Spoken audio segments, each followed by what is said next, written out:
I'm your host, Dino Watt, and get ready to be inspired as you learn exactly how to own your role.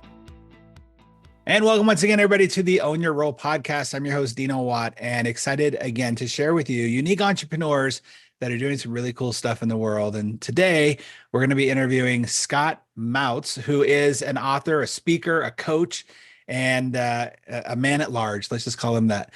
And we're going to talk about his book. We're going to talk about how you can be more mentally strong in your business and your work and your life. Before we do, I just wanted to again thank everybody for being a part of the Own Your Role family and sharing your thoughts and ideas. And your really congratulations. I can't believe how many people come up to me at events where I'm speaking, talk to me about an episode they watch or listen to, and what this speaker did or what that person did for them. And I really, really appreciate it. It makes it all worthwhile. And we're now over 150 episodes in, and we did that all because of you. So I really appreciate it. So don't forget to like and subscribe, and make sure you get that notification button if you want to know when we are releasing the next episode, which we do just about every week. With that being said, let's get on with our guest for today. Scott, welcome to the show. Yeah, thanks so much for having me here. The guy you described up front sounds cool. I can't wait to meet him. Yeah, right. Okay, cool. Oh, well, we'll pull him out. We'll pull him out. Yeah, so glad to be here. Glad to be here, Dino. So, Scott, we always start with everyone's story because I believe story is what connects all of us together. Can you give us a little bit of, tell us where you came from, why you decided to get into this crazy world of being an author and a speaker and a coach, and anything else you think is relevant? Yeah, for sure. So, my story is, you can tell me whether or not it's similar to other guests you've had on your show, but, I'm a corporate escapee is a term I like to use. I grew up in the corporate world, and for over 3 decades, I spent a lot of time, I started in the mortgage investment banking field. I went into consumer goods at Procter & Gamble, where I spent, almost 25 years working my way up the food chain at Procter & Gamble, and ended up running, some of the company's largest multi-billion-dollar businesses. And I would say probably about 2/3 maybe of the way through my corporate journey, Dino, I started realizing that while I loved what I was doing, that I knew that there was something maybe deeper calling me.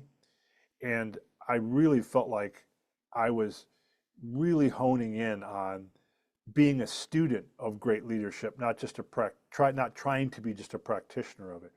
And I found I was always so interested in learning and discerning what makes the best leaders truly the best versus people who just happen to have leadership positions.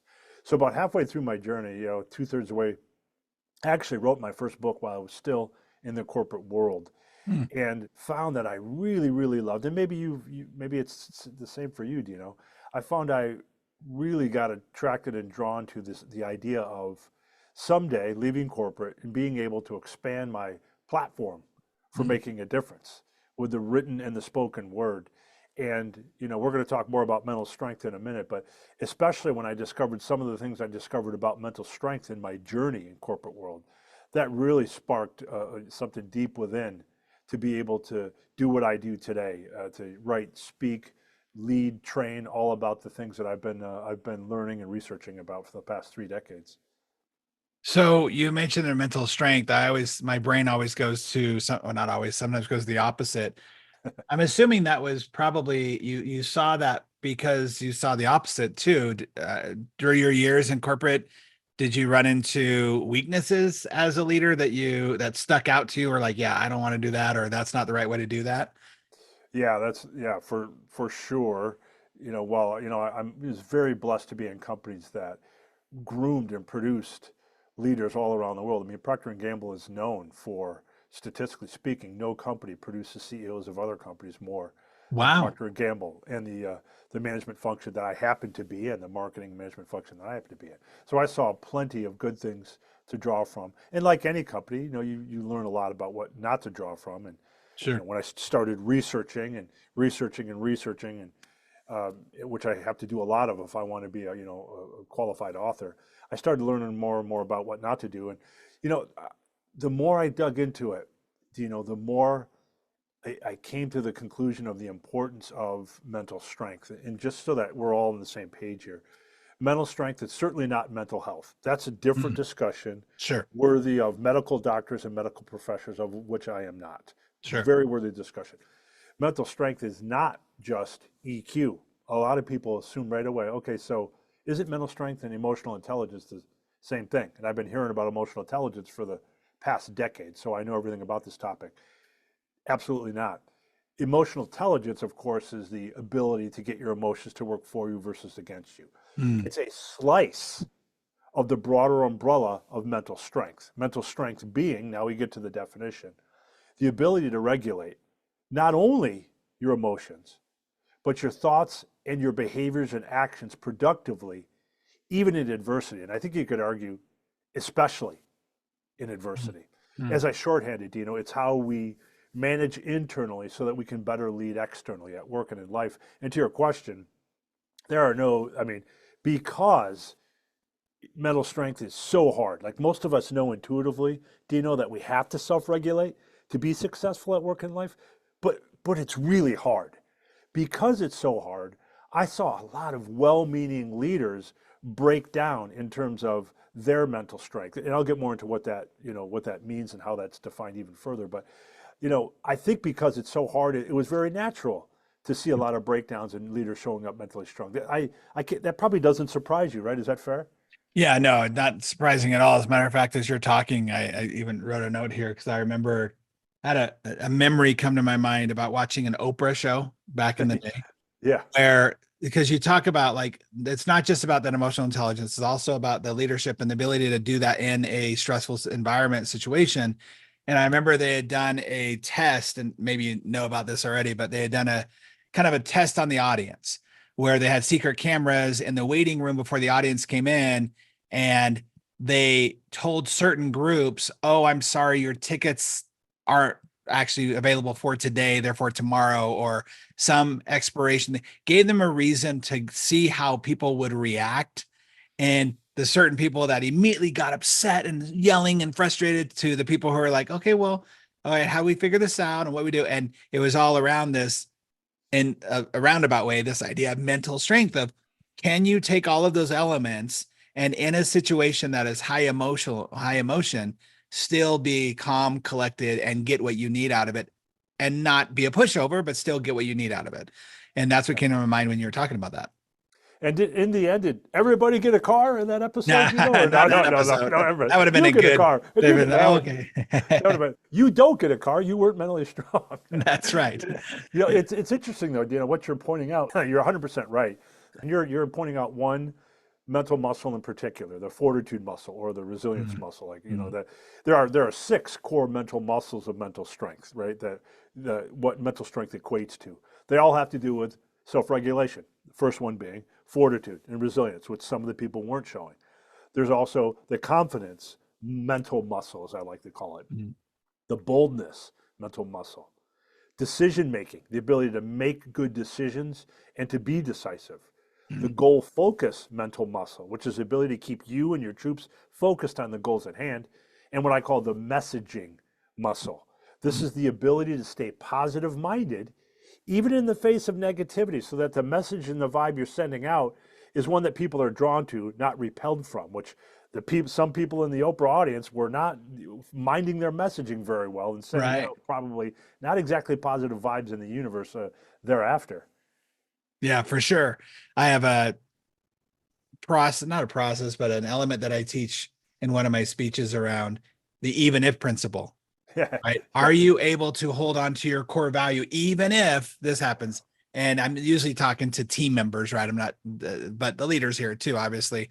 But the team members, like, are you committed to that belief system, that willingness to get along, that attitude, that fortitude, even if, and fill in the blank, because so many people, in my experience, have come back with it like, well, but what if they don't? And what if this is, right. it's like, yeah, why does that exterior thing change your interior belief that Yeah. shouldn't? Yeah.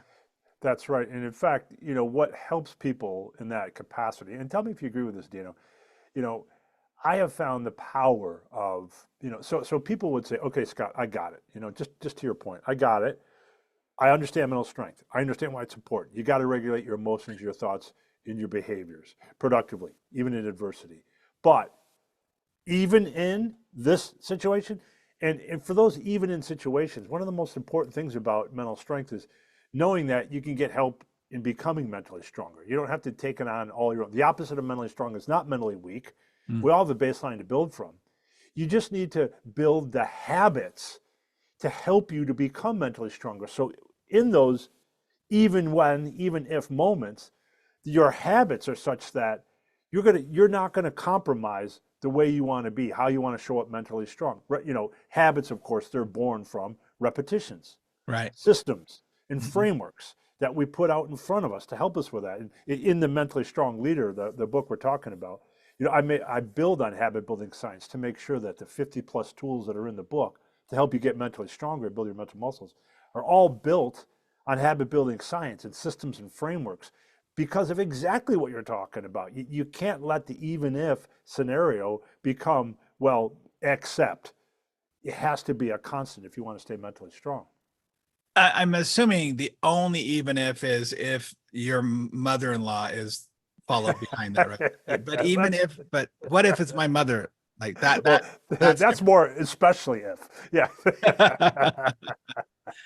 So why, so your first book was the one you wrote when you were in corporate still. Yeah, that's right. Yep, yep. And so what called you to write a book like Mentally Strong Leader? Yeah. I think, you know, and you could tell me if this surprises you or not, uh, Dino. I knew I was onto something with the concept of mental strength about halfway through my corporate journey. Just, you know, again, being a student of leadership, watching what's truly differentiated the best leaders from the ones who were just leaders in leadership position. One study in particular really helped bring it into kind of concrete focus. And it's a study that I've run multiple times. Let me quickly tell you about the study. And I think you'll quickly understand why I knew I was onto something with mental strength. I asked, interviewed, and/or surveyed a combination of 3,000 different executives around the globe, and I've done this multiple times. Mm. And when I do it, you know, because I have to do a lot of research for as an interviewer, as a a keynoter, as an author, within my teaching position, I have to do a lot of research. So one study I would conduct is I would ask 3,000 executives from around the world a singular question, thinking of the highest achieving organizations that you've ever been a part of that overcame the most obstacles, what were the attributes of the key leader at that time? Mm. And the story gets two levels of incredible. First, every time I run this, every time, Dino, between 90 to 91% of 3,000 plus respondents describe the same profile of a leader, a mentally strong leader that is exhibiting all the mental muscles of mental strength, especially in adversity, right? Fortitude, confidence, boldness, goal focus, decision making, positive messaging. Here's where it gets even more incredible. Then I started, after conducting these studies, I started saying, okay, thank you for describing that person. In my mind, I knew they were describing a mentally strong leader. They might not have necessarily used that term. They were describing the mental muscles that the leader was using in Right. adversity to achieve so much. So I did a follow-up. In studies, I started doing follow-up where I would give everybody in the research a simple sheet with a pick list of things to choose from. Okay, now I want you to boil down how you would describe that leader in one or two words. Mm. Here's a pick list. And I'd give them the pick list, and I put on the pick list mentally strong. And I would put it in different places on the paper every time I would give them. That's kind of a research 101 thing to kind of vary out the samples. But 95% to 96% of the time, Dino, every time I run this, people circle the words mentally strong. And it's really started getting, the first time I uncovered this and then I did it again, was, when I'm probably still 20 years into corporate, I started getting excited that I think maybe we found the term we've been looking for to describe the leader that most excels when we need him or her to excel in times of adversity to achieve. It's not EQ, it's a higher level above that. It's Mm. mental strength. I think that's the term we've been looking for. And it's why I believe mental strength is the leadership superpower of our times, and it's going to be the next EQ for the next decade. especially because it's a level above EQ and empowerment. It can be the only thing that could explain, Dino, then I'll stop for a second and make sure it makes sense to you.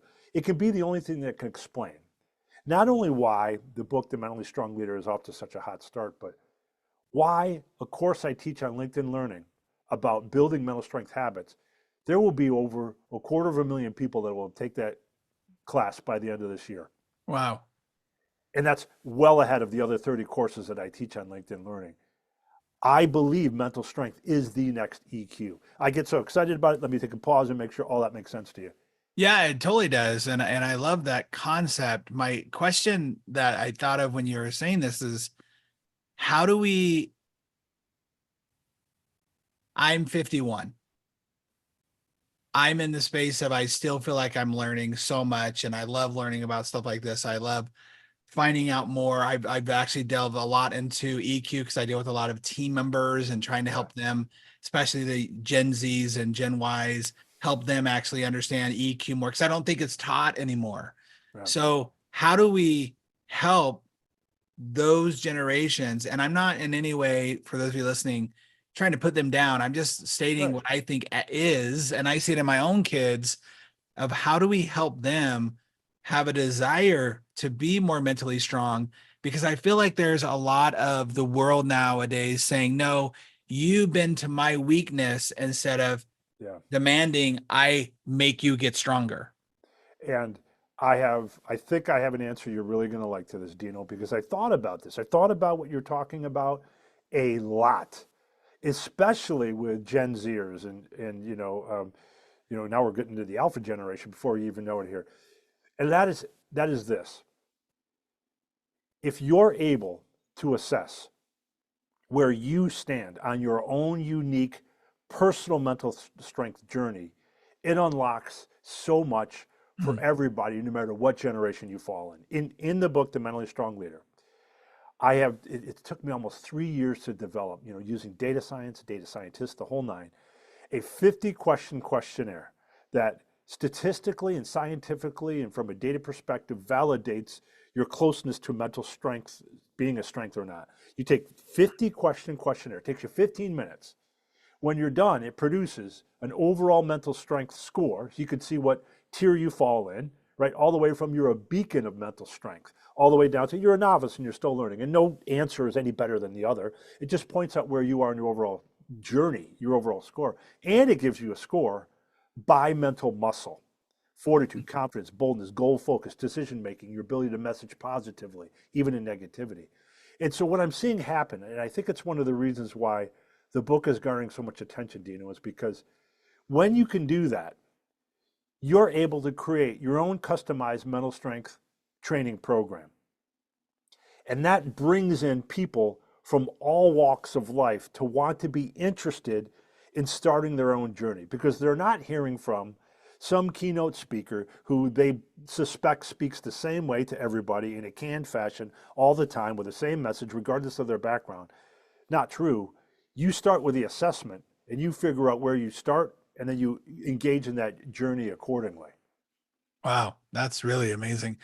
With the research around the book, did you find anything that was surprising to you that you might not have really thought about before you started to delve in?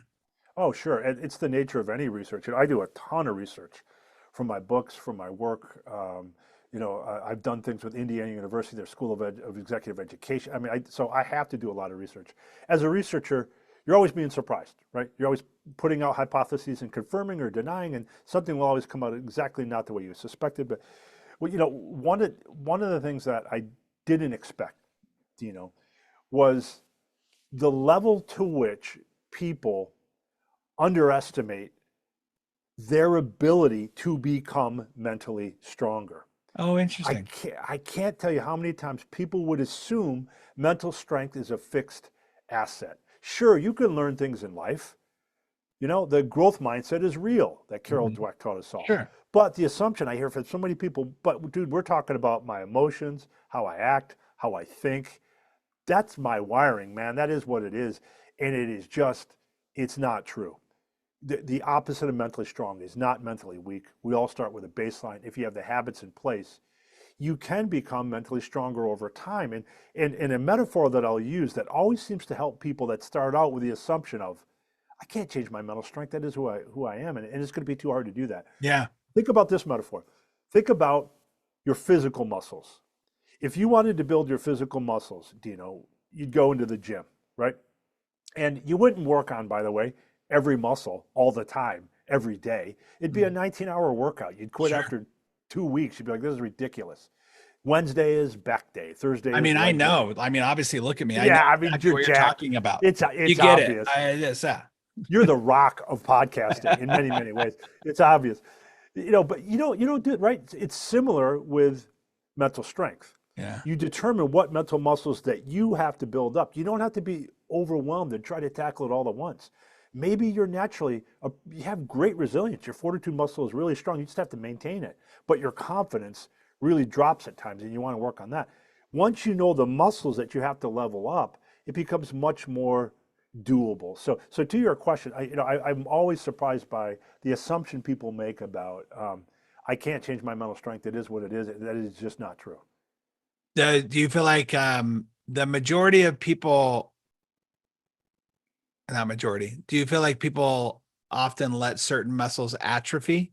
Ah, very good question. What we have found in our research is, across the six mental muscles, again, fortitude, confidence, boldness, decision making, goal focus, and messaging. What we have found is, while now people don't let one muscle atrophy more than others, we do see more degradations in the confidence muscle than any other muscle. Really? And it probably makes sense, when you think about it, because there's a tool in the book that I talk about in the Mentally Strong Leader, in the Confidence Habit. It's called the Self-Acceptance Scale. And I asked the user to read it and think about self-acceptance, which is a key element of confidence, right? By the way, confidence is not the absence of doubt. It's how you manage your relationship with doubt, because we all have some doubt in our life. Even the most confident people I interviewed would tell you, no, it's not that doubt is never there. It's that I've learned to manage my relationship with it. Part of managing that relationship is learning self-acceptance. And I want you to, just to my point, I want you to think about self-acceptance on a scale, all the way from you're self-accepting and you're self-regulating, right? In a way that you're controlling your emotions and your thoughts and your behaviors about yourself, such that there's a lot of self-appreciation, self-love, self-respect. You're showing up as self-accepting. All the way on the other side of the scale is the opposite of that, which is called imposter syndrome, where you're literally not accepting yourself, who you are, how you got there, your skills and your experiences. And then on that spectrum in between, and you don't, for listeners listening, you don't have to scramble to write all this down. You can find this in a tool in the Mentally Strong Leader. But there are degradations of confidence over time. You can go from self-accepting to, you start seeking approval. You start chasing approval instead of authenticity. Next degradation, you could start to compare to others, forgetting that the only comparison that matters is to who you were yesterday and whether or not you're becoming a better version of yourself. You could start to kick in with negative inner chatter. You could start to believe that you're not enough. Before you know it, you're all the way over to imposter syndrome.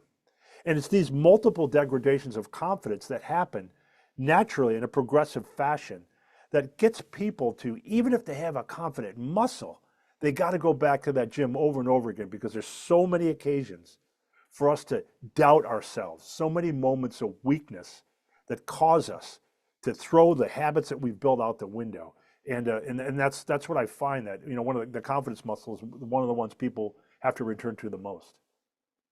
Does it so I was at an event recently, and I love this. I wrote down the degradation, right? The approval, which is so huge, right? The comparison, the inner chatter, the feeling of not enough.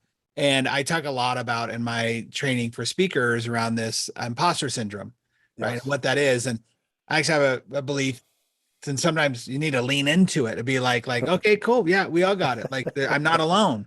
Like, Yes. cool. If I'm feeling imposter syndrome, then I must be doing something right, because Yes. I'm striving for something, right? Are there certain parts of, I don't know, parts, I guess there's certain people that you've met that have super strong in one area, but then there's a weakness in another area, and it does there need to be a balance for all of them? It's like having a healthy person. you kind of want to have some sort. You don't want to have one right arm, your right arm super buff and the other arm like super weak because you've only worked on one arm. Is there an imbalance that can come from not actually working on all of them?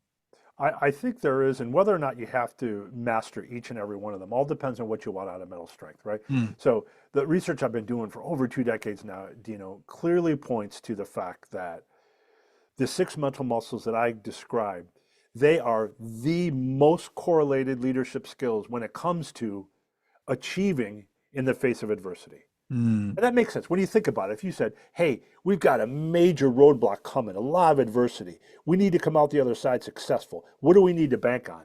It makes sense. Of course, you need Sure. resilience and fortitude. You need confidence and boldness and good decisions made. And you got to stay focused on your goal and stay positive in the face. It makes sense. Right. So if your goal is to achieve as much as possible at work and life, even in the face of setbacks, you're going to want to have all six muscles as strong as you can, as balanced as you can.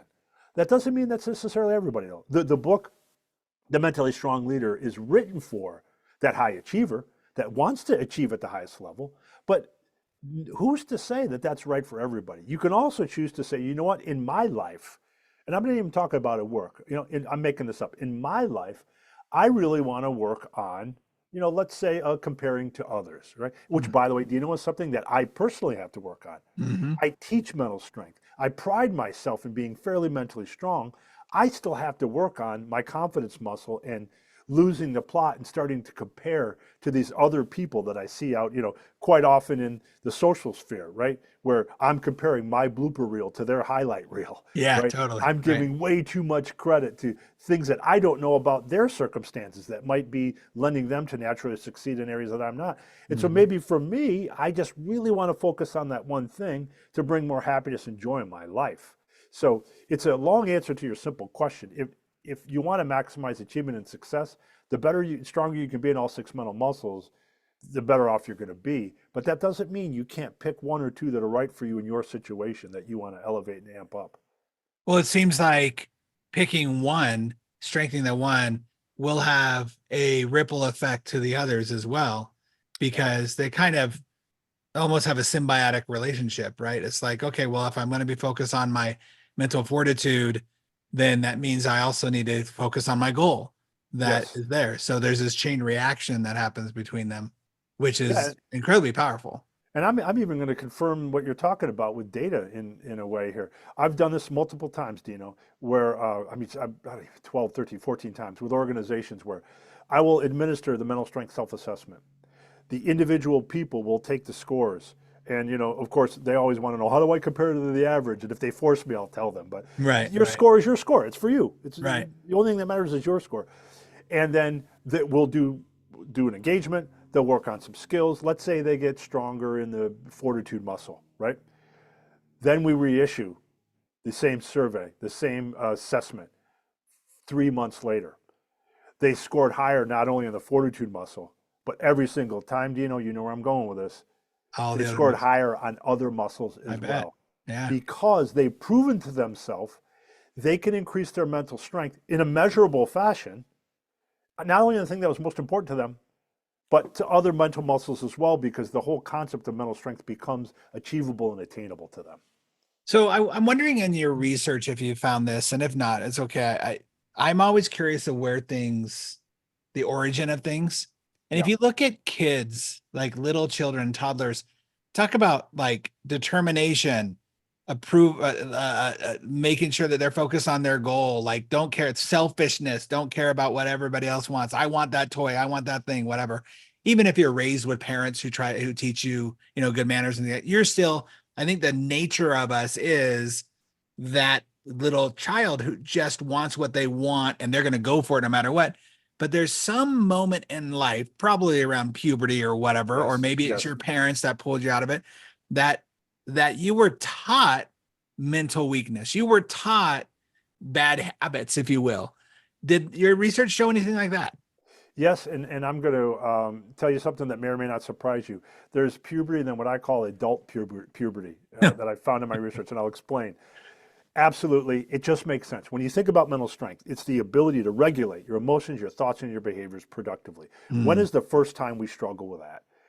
mostly when Right. we're reaching puberty, right? Yeah. We don't even know what these emotions are we're experiencing. Yeah. We don't even know what's happening with our body. We have these thoughts that come out of nowhere, right? We have Mhm. these behaviors that we can't control ourselves, right? So the first opportunity for mental strength to be degraded happens in childhood puberty. Then Mhm. what happens over time is we reassess, we assimilate. Mhm. We understand that to work in the working world, you have to be able to productively regulate your emotions, your thoughts, and your behaviors, and you do okay with that. Then you get to what I call adult puberty, which is where you hit a job in a point in time where, okay, I'm in the working world now, but conditions start to wear you down. The thing called being an adult starts to wear you down. You start to forget the importance of self regulation. Frustration starts to mount once again in your life at different levels. It's a different kind of puberty that you have to go through because you realize, wow, my way in the world might not be as secure as I thought. This Mhm. job I thought I was really good at, maybe I'm not so good at. I'm seeing other people be promoted faster than I am. Adult puberty kicks in, and before you know it, you're doing a poorer and poorer job of self-regulating your own emotions and thoughts and behaviors because the world has introduced a whole new facsimile of things for you to react negatively to. And it's at that second inflection point that I'm hopeful to intersect people with the book The Mentally Strong Leader to help them in their mental strength journey. So two things. I'm gonna guess that I'm just gonna put out there for myself. Maybe not other people, but I could see where I'm having that in my middle age, Yeah, right? sure. So kids are Yeah. gone, responsibilities of having to make sure I can feed my kids every day for the last, 25 whatever years. That's gone. I now just got to take care of my wife and I, but still there's an evolution in my business. There's what I want to do next. So I could see that as another puberty, if you will. But I want to go back to what you said about the kids in first puberty and that 10, 11, 12, 14 years old. I don't want to get into like political or politics or whatever, but I think what I see happen for me personally, what I'm seeing happen in the world is those natural feelings, the normal feelings of doubt, not sure, those questions, thoughts coming in my head are now being told to kids that that's not normal. Yeah. That Yeah, is that's right. that it's And not okay to just that, hey, yeah, I know you're going through that stress, that frustration, that questioning, that thought. It's okay. Just keep going. Now yeah, it's like, oh no, we want to let you know that it's okay to just sit in that and don't change.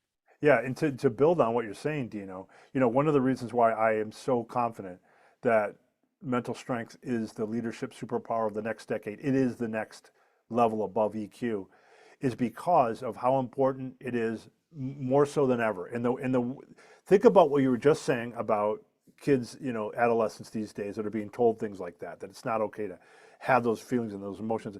Now put on top of that I'm going to avoid politics too, but I'm going to state a fact, which is more than ever, and I'll talk at least for now about the United States, Yeah. more than ever, we can't even agree on what the facts are. Right. And Sure. we are living in a time that is more disruptive than ever, that creates more sparks of self doubt possible than ever, that has more distractions in the environment than ever, whether you're an adult or whether you're an adolescent, only increasing the need for kids and adults alike to become mentally stronger over time. So, yes, that's a long way of agreeing with what you're saying. There's somebody is listening to, I can't remember who it was, but they're talking about in today's world, if you raise kids who have even a 10% mentally strength, there's a little bit more aggressive, a little bit more focused, a little bit more goal focused, and that they will rule the world in our world today because so many other kids are not being taught that. So what a great thing for any parent listening to this, right? To realize this is something not only I think we all need more of, and it, like you said, it's like going to the gym. You don't get strong once and then never go to the gym again. You never exercise again. Once you got to your goal weight, you just stop there. You continually have to work on it. You have a membership because they want you to keep coming back. You need to keep going back. Same thing with us. And then now to be able to instill that into your children, I think there's some really great people in the world trying to do that. Like Scott Donnell is a Yeah. buddy of mine that I really love seeing his stuff that he's doing for kids. And I think that's a nice kind of resurgence that's happening in the world with kids but it has to start with you. It has to start with you Yes. as the adult wanting to implement this and put this and understand it. And so I can just imagine that you said there's 50 exercises in the Mentally Strong Leader book. Yeah, that's right. And they're all, the helper for parents or for leaders. And it really comes back to the habit building science, right? The all 50 tools are systems or frameworks. So you Mm, don't have to approach your child, or your employee with just general advice. You can give them a system and a structure and a framework. There's one tool in the book, just to give you an example, in the messaging category about, it's a very simple tool, a framework you can follow to control your negative emotions in the moment. So that you mm, don't just allow the goal isn't to check your emotions at the door. That doesn't work. We're right, not robots, right? right. The job is not to, minimize your emotions, it's to manage your emotions. But what do you do in the moment when you're really heated? You need a system and a framework, whether you're a child, whether you're an adult, whether you're an employee. And I have a framework in place that's been proven over time to help you control that negative emotion and turn it into a positive response, not just a reaction. It's those kinds of systems and frameworks that can help you do that, whether you're a parent, a child, or a leader or whatever. Wow. So much good stuff, man. This is so fun. I love learning about this stuff, and I hope everybody listening has enjoyed the time together with you. Where can people get your book at Amazon, on your website? Where can they get? Yeah, anywhere books are sold. If you want to find it online, scottmautz.com as well is an easy place to go. You can learn about my, workshops I give, the keynotes I give, the training I give, all of that stuff. And you can check out the Mentally Strong Leader. And I put together a gift today for listeners, for Oh, you, Dino. If they're interested, if they want it, you can get a free 60-page PDF download that includes the mental strength self-assessment that I was talking about earlier, as well as prompts on how to get the most out of the book, The Mentally Strong Leader. And if they want that, it's free, 60 pages. You just go to scottmautz.com/mentally strong gift. okay. I'm writing it down. Strong gift. Okay. So scottmautz.com. And it's for those of you listening, it's mautz.com. Mentally strong gift. Go get yours right now. I highly, yeah, I'm gonna get mine. I actually right before we got on, I ordered your book on audio, and so I can download it because I'm an audio listener. My dyslexia stops me from reading a lot of books physically, but I get through them this way, and I love it, and I really retain a lot that way. Um, I was going to ask you about, your LinkedIn learning. You said you had a LinkedIn learning course up there as well. I want to definitely send people that way as well. Yeah, you bet. I have 30 courses now. Another 5 are on the way. And the course I was referring to, by the end of the year, it'll have more than 250,000 people have taken it. It's called 10 Habits of Mentally Strong People. But you can also find, if you just go to LinkedIn Learning and search my name, Scott Mautz, you can find the full menu of courses I teach there, including the one on mental strength. Ah, that's amazing. That's so awesome. Okay. So, Scott, first of all, thank you for being a part of the show today and sharing your amazing wisdom. And I love this topic. It's so great. And I agree with you. This you can definitely see this as it's the next level above EQ. And we need it. We need more of it. I need it. My kids need it. People I know need it. We all need to just be a little bit more mentally strong and to know that we have the recipe book, the workout book that we can follow is really cool. So thank you for writing it first of all, and thank you for being here. Thanks for having me here, Dino. I appreciate what you do too. You put together a great show, and I'm just honored to be a part of it. Ah, thank you. I appreciate that. At the end of every episode, we ask our guests 4 questions that are just Yep, kind of rapid fire at the top of your head questions. sure. Are I you know willing them to well. play? I did my homework. I know these well. Oh, I'll be okay, ready good. to go. I'll For still try most to people, play they're from the top of my surprised, so head. that's good. No, no, no. It's all good. Yeah, go ahead. All right. So, what do you feel is your highest and greatest responsibility on the earth? I honestly do believe, I'll apologize in advance if it sounds like it's been used too many times, but Dino, I mean, I really believe in my heart of hearts that I am here on this planet to help others become the best version of themselves, not the best version of me, the Mm, best version of themselves. I love that. What do you want as the ultimate outcome of your life? I want to be able to look back on it and say, I made an impact, that I mattered to people. I mattered to helping people find authenticity and learning and growth in their life. I helped them to stop chasing approval. and I help them to be kind of true to themselves and to their values. I want to know that I help move the needle on that front for people, especially in a world that's growing more negative, it seems, by the day. Mm, it's true. So true. So speaking of leadership, obviously you talk a lot about it, strong leaders. What do you think true leadership is? The easy thing for me to say is, people that are mentally strong, because I've learned that. I'll add to that, I think true leadership starts when you realize it's no longer about you. Mm, It's the inflection point, and before I would ever promote anybody in one of my businesses, I needed to see from them that not only were they thinking a level or two above their title, but they were also ready to embrace and understand that they now get their work done through others. They don't do it for others, and they don't do it, to others. They now do it through others, and I believe that to be a true hallmark of leadership. man, I even like that what you just said. Thinking a level or two above their title is so necessary. And Yes. we, as a little tangent, we do see so much. And I know in the private practices I work with, this idea of, hey, I'm just doing my job. Like you told me, this is what I said. You're going to pay me more to think higher. It's like, wow, that's not about me getting more from you. It's about you and about you getting, wow, that level or two above your title. It's Yeah. great. Last question. We all have that date in our life. We don't know when it is, but it will be the final day on this earth. Hopefully, it's months and years and decades away.